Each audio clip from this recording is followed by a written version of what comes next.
Two teams undefeated in Big Sky Conference play will enter UC Davis Health Stadium on Saturday. Only one will leave. Welcome to This Week in Big Sky Football. 3, 2, 1, go!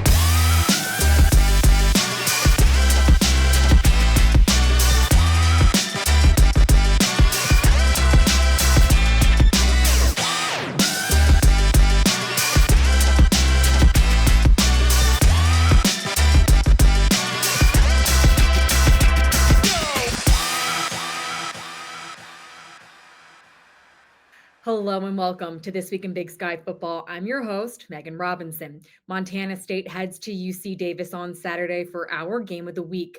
The winner of this top 5 matchup will earn at least a share of the Big Sky Championship. Plus, they'll receive the conference's automatic bid to the FCS playoff. Lots to talk about in this one. And with that, I'd like to bring in head coach of the Aggies, Tim Plough. Coach, UC Davis was named the Stats Perform FCS Team of the Week after your win over Montana. What was your reaction when you found that out? Yeah, I think obviously really honored to, have our team be recognized in that way. I think our guys have worked really hard. They've had a tremendous season. I'm always happy when they get any type of recognition for that. But I think it's really special when the whole team gets recognized for that. And so it was great to have them on campus. And again, all this is great because it, just puts a spotlight on Davis, the community, and Davis, the university, and our team that's worked so hard. So it was great. When we spoke a few weeks ago, you felt your team was finally playing at a consistent level and you were hoping to build momentum the back half of this season. How much momentum do you think your Aggies have built going into these final 2 weeks? I am really pleased with how we've improved. And I feel like we've steadily improved as the season has gone on. And I do think that that's what good teams do. You want to be playing your best football at the end of the season. And I do think we're working towards playing our best football, which we're obviously going to need now. So it's been great to see all 3 phases continue to buy into the process and trying to improve that in their preparation and practice habits. And I think that's led to really good results recently. So I know our guys are feeling really confident. And hopefully we can continue to grow because that's what it's going to take if we want to continue to be successful. Your team was the FCS Team of the Week. Hunter Ridley was Special Teams Player of the Week for the Big Sky. Jackson Cloyd was Defensive Player of the Week for the Big Sky. You've had success in all 3 phases of the game. What do you think your team's strengths are? I think the first thing is that we're connected. We're a very connected team. And I think you see that on Saturdays that they pick each other up. They root for each other. They're very focused on the other side of the ball when they're out there. And that's usually a good team. If it's a connected team, they're a good team. I think we compete really well. Whether things are going our way or we're not going our way, our guys, thrive in competition and they want to compete against the best. And I think that's the areas that I think I would point at that separate us from other teams. Coming up, Montana State head coach Brent Vigen joins the show. Yeah, definitely. Have a great weekend. Thank you. See you next week. Bye. All right. Thanks. All right. Take care. Bye, everyone.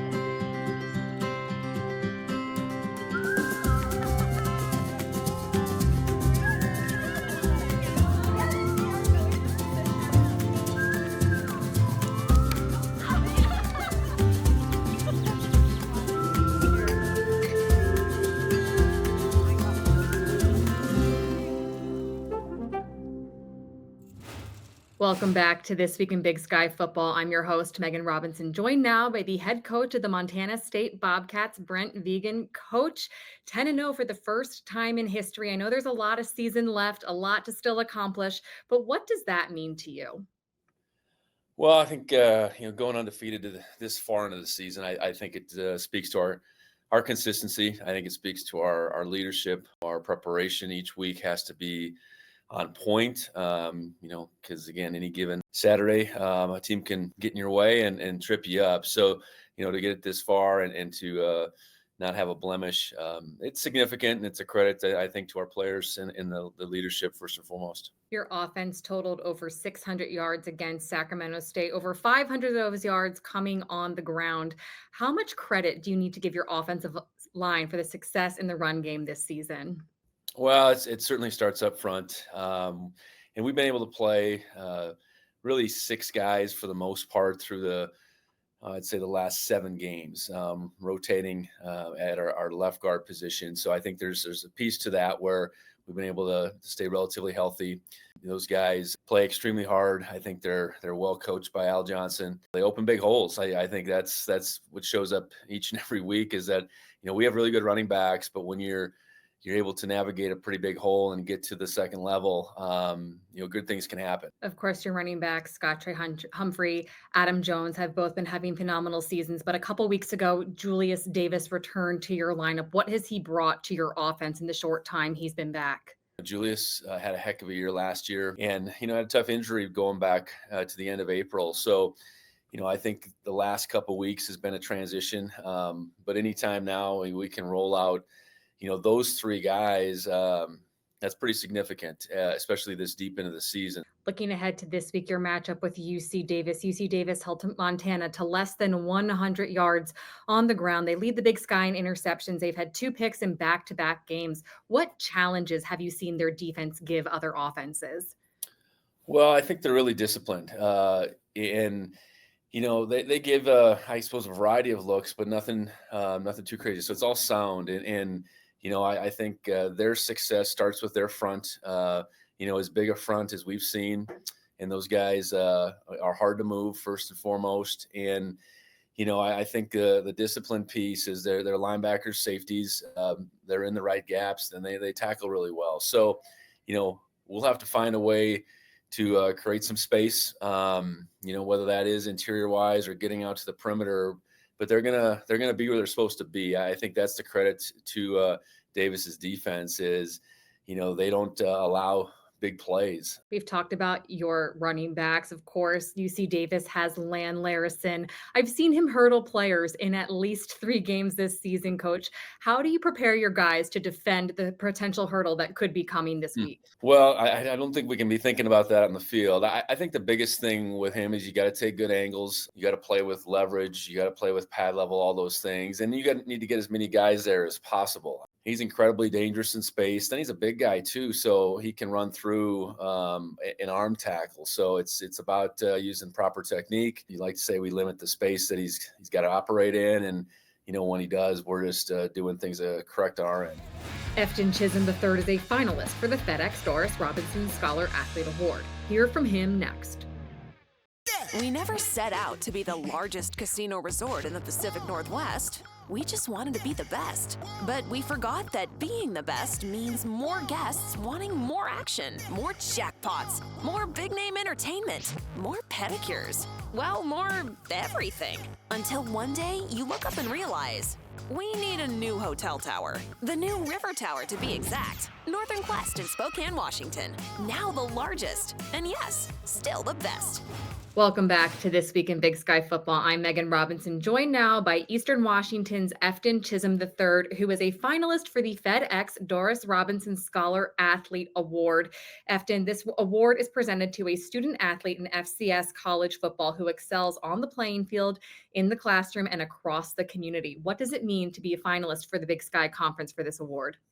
Yeah, thank you for having me, first of all. But, it means a lot just to know that you're not just seen as a football player, you're seen as a kind of a human being, and you're trying to make a bigger impact off the field. So I think it's awesome just to kind of get recognized and to have my name on that list. Of course, community service is a criteria for this award. What are some of the community service projects or organizations you've been involved in across Cheney? Yeah, I mean, in the winter and the spring, we always go to the elementary schools and we kind of hang out with them, either if it's out during their recess time or if it's during their study time. Just go talk to them, get to hang out with them, and then different elementary schools. That's kind of where I do most of it, is just go to different schools and hang out, do whatever I can, just try to make an impact on someone's life while I'm there. Why is it important to you to spend time with elementary school kids? I think it's just those kids think we're superheroes, or they think that we're special human beings. So I want to just do everything I can to give them a little extra push on whatever it is they're struggling on something. Just give them a little bit of motivation to be like, man, I can be like one of these guys one of these days. So just trying to do as much as I can. You've earned a 3.93 cumulative GPA in health and physical education. What is the secret to having success on the field and in the classroom? I mean, it really starts with just doing your work and turning it in. I think it kind of goes underrated with doing homework and turning it in. People don't realize, but you know, as a young age, my parents were really on me about grades and turning in my work and making sure everything was done. Or I couldn't go to practice, couldn't do sports. So I got to give credit to my parents. But then getting here and all of a sudden you're in college, you got to do it by yourself. I still had my parents' voices in the back of my mind, just making sure I had good grades. So I just kept the foot on the pedal and just kept turning in my work and trying to do the best I could. You have said that you hope to be mentioned someday in the same sentences as receivers like Cooper Kupp, who also graduated from Eastern Washington. How does being a finalist for this award add to your legacy there? It does a little bit. It does a lot, actually. I'm not taking it for granted. I think it's an awesome award. I'm very blessed and honored that I'm in the finalists for it, and hopefully that people will see that and that legacy and what I'm trying to do here will mean a little more after this. 2 games left in an Eagles uniform. What has your time in Cheney and this program meant to you? Yeah, it's meant everything, and I really truly believe that. I really mean it. I wouldn't go back and change a thing. I know it's going to be an emotional 2 weeks. I'm already ready for it. I was already emotional last week, but coming out of a small school, small town, Monroe, and then given the opportunity to play here and not knowing how it was going to go and then having it go the way it went, it really was a blessing. Can't thank my teammates, my coaches, and everyone that's been here enough. So I'm very blessed and very thankful. After the break, Sacramento State goalkeepers Izzy Palmatier and Sierra Sonko are here to discuss their improbable run to a Big Sky Soccer championship.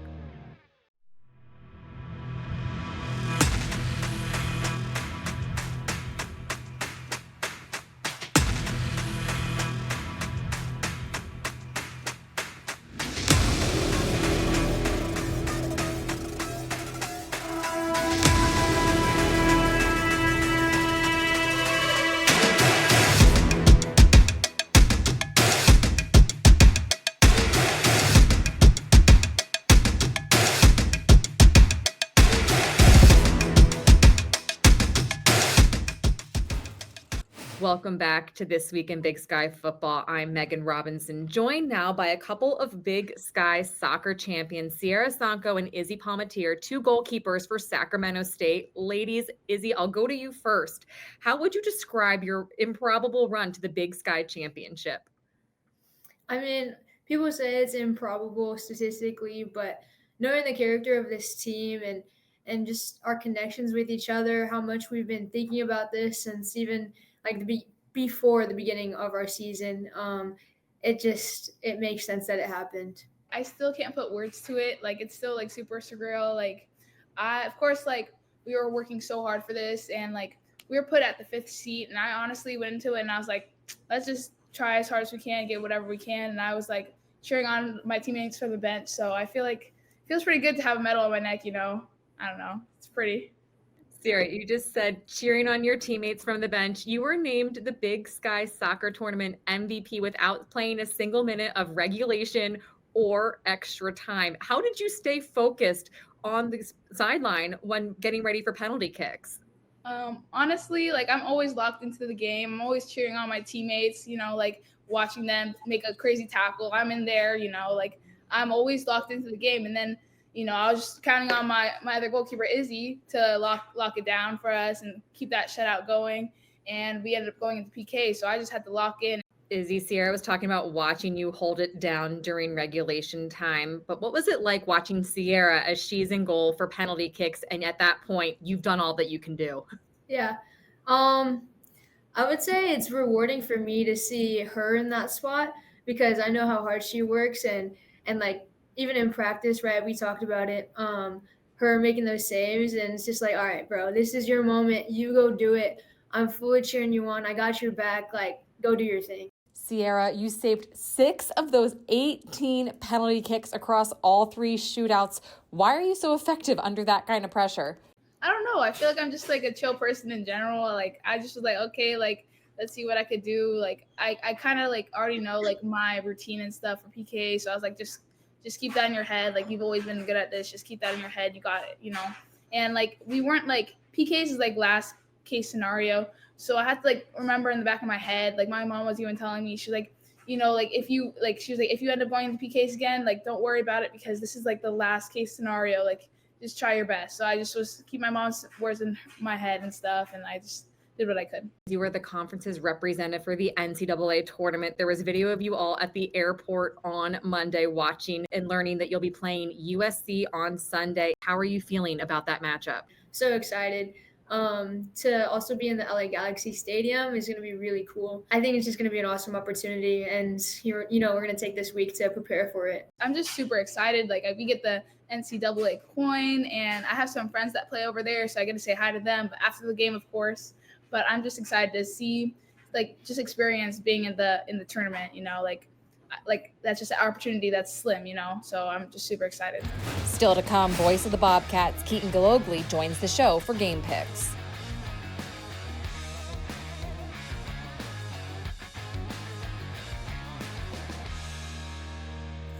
Welcome back to This Week in Big Sky Football. I'm your host, Megan Robinson. Crossover season is here, which means we have a lot of Olympic sports in action. Here's what's going on around the Big Sky. Sacramento State won all 3 of their games in shootouts to claim the 2024 Big Sky Soccer Championship. This weekend, they will play number 1 seed Southern California in the first round of the NCAA tournament. Sacramento State volleyball also pulled off an upset over the weekend. The Hornets swept conference-leading Northern Colorado to hand the Bears their first loss since September. Weber State improved to 9-3 in conference play after taking down Idaho State 3-1. The Wildcats are third in the Big Sky with 2 weeks left in the regular season. From the volleyball court to the basketball court, Dan Monson earned his first win as the head coach of Eastern Washington after beating Seattle University 93-86.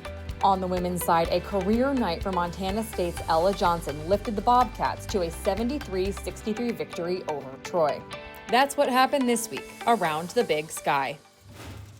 With me now is Keaton Gillogly, the voice of the Montana State Bobcats. Keaton, for the first time in program history, the Bobcats are 10-0. What was it like being on the call last week for that history-making game?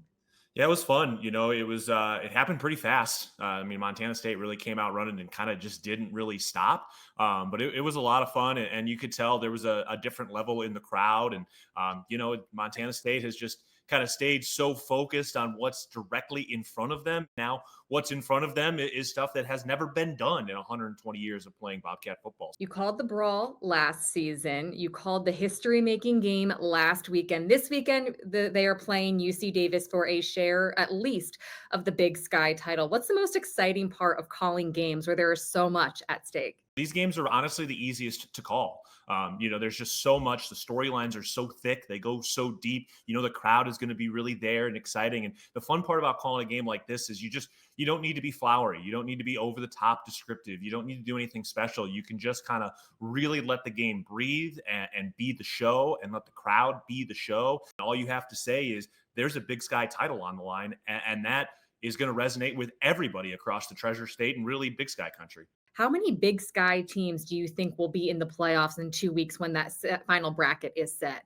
Yeah, I mean, I guess that's kind of to be determined on the field coming down the stretch. You know, obviously, I think Montana State, UC Davis, Montana looking good. Idaho looks very good in terms of what they're going, depending on the what's going on with Jack Lane, their quarterback there. But it really is going to come down for NAU. Just what are they going to look like these last couple of weeks? You know, I feel like they're really the true bubble team right now. They were right there with Montana in Montana. They were right there with Idaho at Idaho with the injury to their quarterback. You know, I think when you kind of dig a little deeper and you look at the eye test that NAU has put together, there's a lot of good things there. So if they continue to show up, show out, show what they can be, what their ceiling is, and show that they are hot going into these final 2 games and going into that Selection Sunday, then I think they've got a good chance. And I think it's really good for the league when we get to see a first-year head coach in Brian Wright, first-year head coach in Tim Plough over at UC Davis, doing really good things in this conference. That's great for the health of the conference, both short-term and long-term. So there's a great shot to get 5 if these guys continue to perform like we know they can on the field.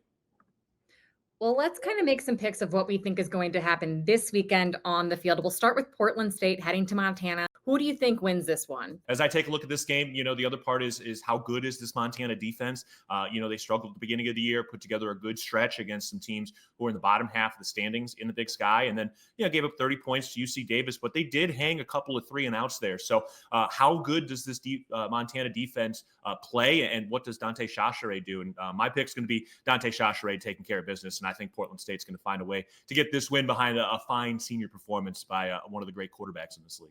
Another team hoping for an upset this week is, of course, Weber State over Idaho. Who do you like in this one? When I look at this game, I think Idaho is going to get it done, and I think they're going to grab an early lead, and I think they're going to control the clock like they love to do. And I think Idaho finds a way to get this win, and I think at the end of the day, they find themselves with a bye in that first round of the playoffs. Finally, our game of the week, Montana State heading to UC Davis. The winner of this one gets at least a share of the Big Sky title. Who wins this one? One of the really interesting questions is, what's that final score going to be? Like, how many points you're going to need to win this game? I'd probably put the over-under probably around 32, 35, kind of in that range. I think at the end of the day, the experience the Bobcats have had in big games time and again is going to be what kind of shines through here. And I think Montana State finds a way to get it done in what's going to be a really, really tight game on Saturday. Great couple final weeks of Big Sky football coming up. Thank you so much for joining me. I really appreciate all your insight, and enjoy UC Davis this weekend. Yes, will do. Thank you, Megan. Can't wait. At least a share of the conference championship plus the Big Sky automatic qualifier to the FCS playoffs on the line this weekend. Saturday night is going to be fun. Thanks so much for joining me for another episode of This Week in Big Sky Football. I'm Megan Robinson. I'll see you all next week for the regular season finale. For all the latest Big Sky content, subscribe to our YouTube channel.